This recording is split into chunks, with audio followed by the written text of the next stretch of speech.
రాముడి మనసు రాముడి దగ్గర ఉండేది కాదుట, సీతమ్మ దగ్గర ఉండేదిట. సీతమ్మ మనసు సీతమ్మ దగ్గర ఉండేది కాదుట, రాముడి దగ్గర ఉండేదిట. అంటే దాని అర్థం ఏమిటి అంటే, పౌర్ణమి చంద్రుడిని చూడాలనిపించింది అనుకోండి, రాముడు గవాక్షంలోకి ఎక్కి కూర్చుని పౌర్ణమి చంద్రుడిని చూసి ఆనందపడిపోయేవాడు పూర్వం. ఇప్పుడు పౌర్ణమి చంద్రుడు అక్కడ ఉంటాడు, వెళ్ళి కుర్చీ వేసి కూర్చొని చూడొచ్చుగా. సీతారా సీతారా సీతారా అంటట. ఎందుకని? పక్కన సీతమ్మ ఉంటేనే పౌర్ణమి చంద్రుడు అందంగా కనిపిస్తాడు.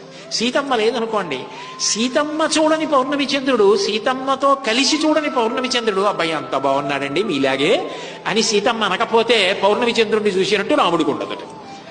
రాముడితో కలిసి పౌర్ణమి చంద్రుడిని చూడకపోతే సీతమ్మగా పౌర్ణమి చంద్రుడిని చూసినట్టు ఉండదట. కారణం ఆయన మనసు ఆవిడ దగ్గర ఉంది, ఆవిడ మనసు ఆయన దగ్గర ఉంది.